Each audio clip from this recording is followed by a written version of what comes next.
Splinter Cell 1 was the first one on the market to bring this new genre. Really define the genre, action stealth. And for us now, it's about taking that genre and pushing it, further. When we started working on Conviction, we approached it with a lot of respect because Splinter Cell is a huge brand. I love the old Splinter Cells, but it was time to kind of do something new. We did our homework, so we replayed all the Splinter Cell games.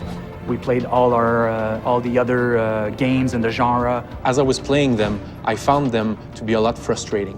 I didn't feel like the guy that I was supposed to be. In reality, that kind of fantasy of playing like this kind of stealth agent, if you're spotted, it shouldn't be like mission failure, Like it should just be that kind of next step of the evolution of the action. With Conviction, we brought this new layer of action. Stealth games, they can be permissive and they can be spectacular. And how we do that? It's by allowing players to go into an action loop and then come back into stealth. The gameplay loop that we have in Splinter Cell Conviction is what we call PEV. Prepare, execute, and vanish. It perfectly describes the new gameplay that we are bringing forward. It's not you play stealth or you play action, you play both at the same time. What we're really allowing you to do now is approach these missions however you want. This is what I want to do. This is where I want to go. Bang, I do it. If you approach the enemies in a stealthy fashion, you can then be rewarded with a Mark and Execute. Mark and Execute is a new gameplay system that we've created for Splinter Cell. And the core philosophy is basically having the player able to kind of master Sam's skills. Like you have classic scenes in movies when people breach a room, pull the pistol out, bang, bang, bang, 3 shots will kill 3 guys. We want the player to be able to experience that kind of thing. Basically, when you're in the shadows, you can observe the enemy and prepare your plan or your tactic. You have a look around, see which enemies you want to target, bang, click the right bumper, Mark appears on his head, go for the next guy, Mark appears on his head, and then at any time you want, when you're in the right position, press Y, and then you'll unleash like a barrage of bullets at these guys. You can even mark lights, all different objects.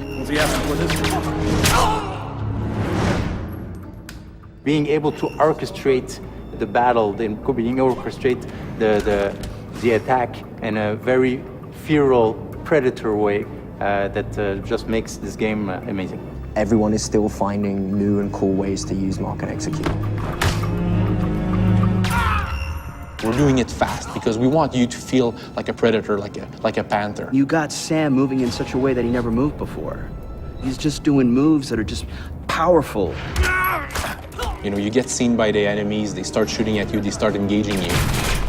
And then, if you want, you just turn a corner, you hide in the shadows, you break the line of sight with your enemies. And then automatically, what we do is we make appear your silhouette, your last known position. The last known position, it's a visual representation of where the enemies last saw you. Like a figure of you will appear there, like a ghostly kind of figure. And what that does is it tells the player, good job, first of all, you've broken line of sight with the enemies, they don't know where you are. But also what it does is that it tells you that the enemy is going to concentrate on that last known position. So you know where they're going, you know where they're looking.